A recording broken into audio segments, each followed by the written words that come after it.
Hello, friends, and welcome back to r/IDontWorkHereLady.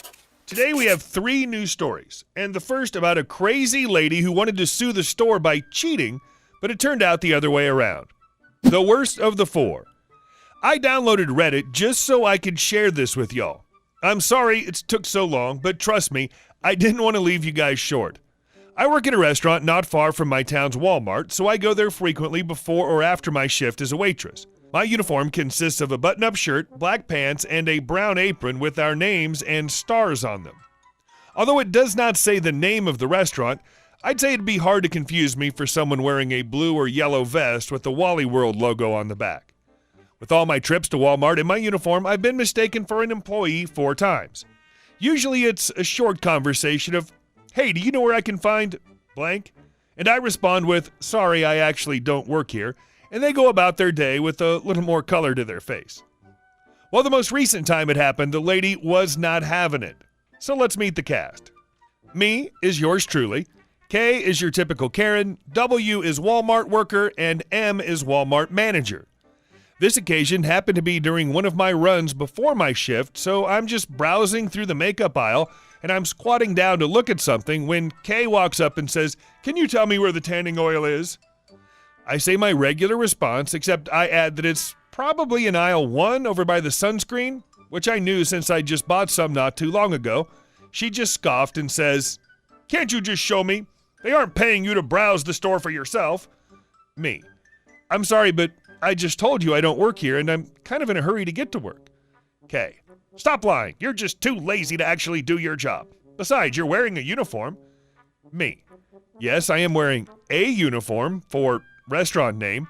Walmart workers have on vests with their logo." K: sees a worker walk by. "Sir, your coworker is being lazy and refuses to help me." Now this guy is about the same age as me, 18 or 19, and just looks at me, then looks at her, and starts laughing. Well, this really ticked off K. W: "Ma'am, she does not work here, so please leave the customer alone. Is there anything I can help you with?" Karen just storms off without even getting her tanning oil, and I thought that was the end of it. I get to the self-checkout with the new lipstick, and all of a sudden she's screaming, "That's the worker right there!" while she has an angry-looking manager right behind her. Once she reaches me, Kay has a big smirk on her face and tells the manager that I need to be fired immediately.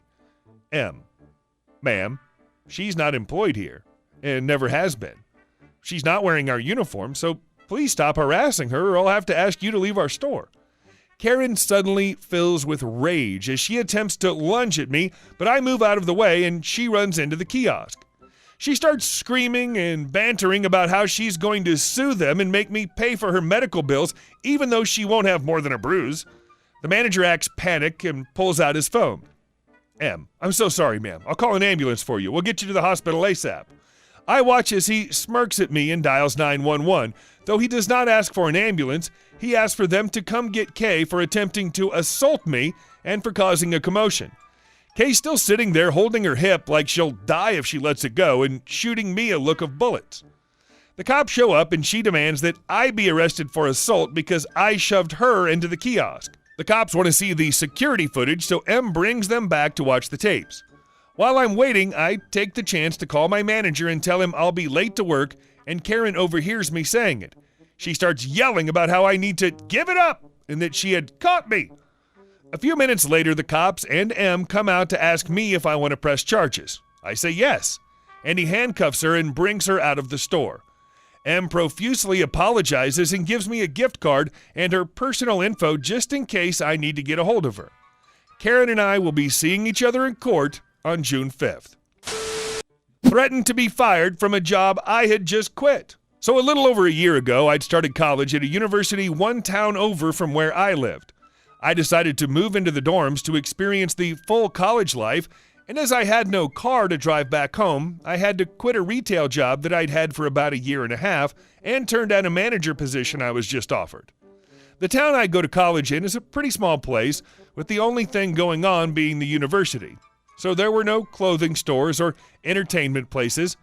My 3rd week of university, a few of my new friends and myself decided to take a trip to my hometown to visit the mall.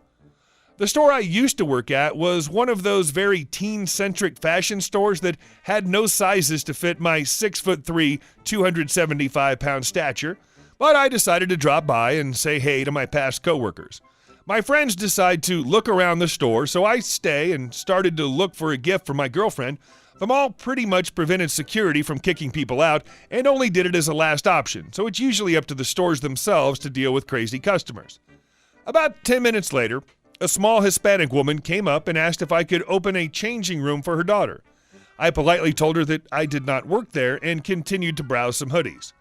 At this point, she got a little aggressive and proceeded to say, yes, you do work here. I've seen you here every time I go shopping. I proceeded to explain that I had recently quit and for her to find an associate to help her. This is where she goes full Karen mode. Don't you lie to me. I know you work here. Stop being lazy and do your job.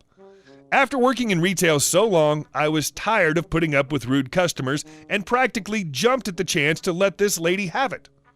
For the last time, I don't work here to piss off pendeja. That's a really rude word for stupid. The Hispanic woman, who was maybe 5'3", started cussing and yelling at me in Spanish, which I barely understand, and after a few seconds switches back to English and starts yelling at me to get my manager and that she'll have me fired. The manager on duty was actually the store manager, who I really like since she never took any BS from customers. She was already on her way over.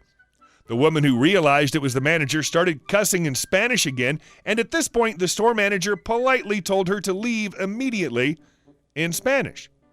This only made the woman angrier as she spit out more Spanish cuss words than I didn't even know existed, all while her young daughter stood behind her, very embarrassed and a little scared. The store manager got fed up and told the lady in Spanish, "Get out before I call the police." The lady huffed and with another flurry of curses turned and started walking. About halfway out, she turned back and said, "I'm contacting the district office to have you and that lazy piece of crap fired." The store manager just laughed and said, "My sister's the district manager, and he doesn't even work here, pendeja." We both looked at each other and let out a little laugh. I stopped looking for gifts and spent the rest of my time in the store explaining what had happened to my friends and talking to the manager about other times situations like that happened when I worked there.